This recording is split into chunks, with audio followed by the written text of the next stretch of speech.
제가 원래 새누리당 소속 당원도 아니고 이랬는데 박근혜 후보를 왜 대통령을 만들어야 되겠느냐 하는 이제 이런 생각을 하면은 저는 제가 과거에 여러 대통령을 갖다가 이 경험을 해봤는데 여러분들이 지금 아시다시피 우리나라에는 전직 대통령으로서 국민들에게 존경을 받는 분들이 없어요.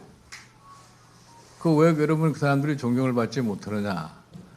결국은 탐욕스럽고 주변이 너무나 복잡해가지고서 여러 가지 사건이 많이 나고 또 뭐 국민을 위해서 뭘 하겠다고 하다가도 어느 특정 이익 집단에 엉켜가지고서 제대로 약속한 것을 이행하지 못하고 했기 때문에 지금 전직 대통령들이 다 국민들로부터 그렇게 존경받는 사람이 한 분도 없습니다. 그래서 제가 다음은 어떤 대통령이 나와야지 우리나라가 그래도 정상적으로 발전할 수 있겠느냐 하는 것을 저 나름대로 생각을 해서 세 가지를 제가 생각을 해냈습니다. 일반적으로 대통령이 될 사람은 보편적으로 갖춰야 할 조건이 있습니다.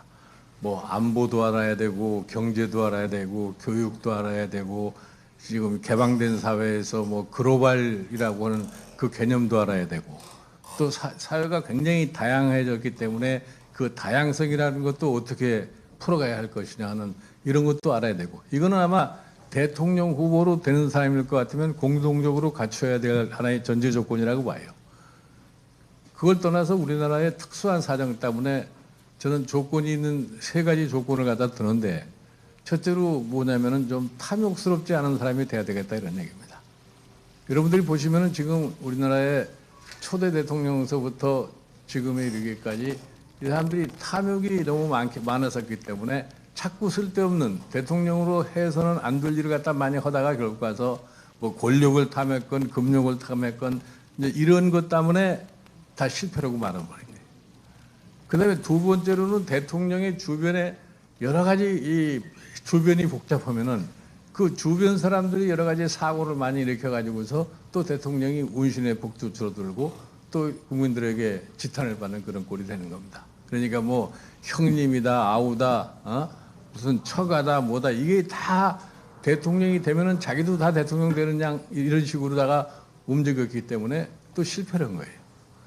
그 다음에 이제 세 번째가 굉장히 중요한 요인인데 이 사회를 좀 그래도 화합을 하고 조화를 이룩해 가지고서 나라를 끌고 가야 되는데 특정 이익 집단에 엉켜 있거나 또 특정 소위 경제 세력에 얽매인 사람은 거기를 탈피를 못하기 때문에 결국은 해야 할 일을 제대로 수행을 못합니다.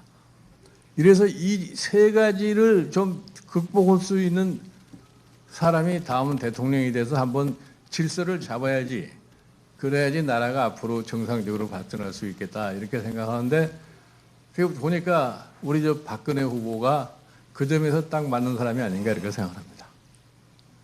그분이 뭐 혼자 사는 분이기 때문에 물론 특별한 탐욕을 가질 이유가 하나도 없어요.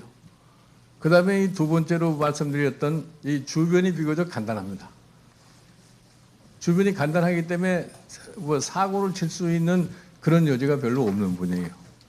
그 다음에 이제 세 번째로 이분이 어떤 특정 기업이나 기업으로부터도 자유스럽고 그 다음에 우리나라 흔히 얘기하는 언론으로부터도 제일 자유스러운 사람이에요. 그래서 그래서 이분이 대통령이 되면은 참 나라가 조금은 좀 정상적으로 가겠다 이런 생각이 들어서 사실은 제가 박근혜 후보를 대통령을 만들어 한번 봐야 되겠다 하는 생각을 갖고 5년 전서부터 그동안 제가 쭉 대화를 갖다 나눠왔습니다. 그래서 제가 후보 보고 이런 얘기를 했어요. 5년 전에 만났을 적에 그때 박근혜 후보가 이명박 대통령하고 경선에서 참 패배를 맛보고 있을 적에 지금서부터 5년을 준비를 하면은 보다 훌륭한 대통령이 될 수 있을 것이다. 이래서 지난 5년 동안에 박근혜 후보가 엄청나게 소위 대통령으로서 해야 할 사항에 대해서 많은 준비를 했다고 저는 확신하고 있습니다. 제가 그 한 달에 한 번 정도씩 만나서 대화를 해봤는데 이 박근혜 후보의 사고의 변신도 굉장히 빨라요. 그러니까 5년 전에 한국과 앞으로 나갈 5년 후의 한국이라는 것이 다를 테니까 사고를 이렇게 전환하시는 게 좋겠습니다. 근데 비교적 그런 식으로 빨리 쫓아왔어요. 그래서 지난번 제가 한나라당이 작년 10월 26일 서울시장 보궐선거에서 패배를 하고 그래도 비상대책위라는 것을 구성을 해가지고서 한나라당의 기본적인 구조를 갖다가 아주 근본적으로 바꿨습니다.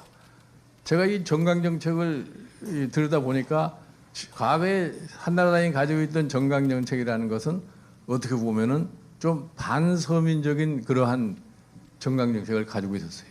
그래서 지금은 시대가 이렇게 국민의 한 70% 이상을 차지하는 이 중산층 이하의 계층을 등을 지는 그러한 노선을 가지고는 절대로 선거를 이기지 못한단 말이에요.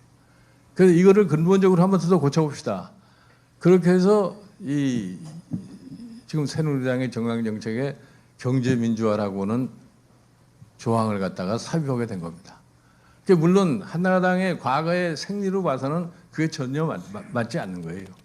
그러나 이 정치하는 사람이 시대의 변화를 갖다가 읽고서 거기에 따라가지 않으면 그 정당이라는 건 절대 성공을 할 수가 없습니다.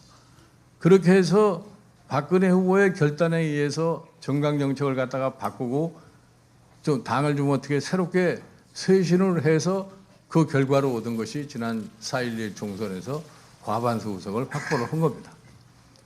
이제 그것을 바탕으로 해서 지금 대통령 이제 이 선거를 우리가 앞두고 있는데 제가 보기에 박근혜 후보가 대통령이 될 것 같으면은 그동안에 박근혜 후보가 5년여에 걸쳐서 준비한 개별적인 자기의 그 상상력을 갖다가 충분히 집권하는 과정에서 발휘할 수 있다고 생각을 합니다. 여러분들이 잘 아시다시피 대통령이라는 것이 그냥 적당히 가서 할 수 있는 자리가 아닙니다. 그저 한 몇 달 동안 준비해가지고 나도 대통령 한번 해보겠다고 해가지고서 대통령을 수행을 했다 할 수가 없어요. 제가 이제 대통령을 모셔봐서 아는데 대통령이 대통령 되기 전에 배웠던 지식이 그게 답니다. 대통령이 돼가지고서는 지식을 더 축적할 수도 없어요. 그렇기 때문에 이 우리나라의 상황을 갖다가 철저하게 인식을 하고 준비해온 대통령이 돼야지 나라의 발전이라도 조금이라도 있지. 별로 준비가 되지 않은 사람이 대통령이 돼가지고서 그때서야 뭐를 할 건가 이걸 따지다 볼 것 같으면은 1년 금방 가고 2년 가게 되면은 국민이 벌써 그 대통령을 갖다가 별로 쳐다보려고 그러지 않습니다. 그러니까 지금 실질적으로 사람이 대통령이 되기 전과 대통령이 된 이후에 변화를 가져오는 대통령은 대통령으로 성공할 수가 없어요.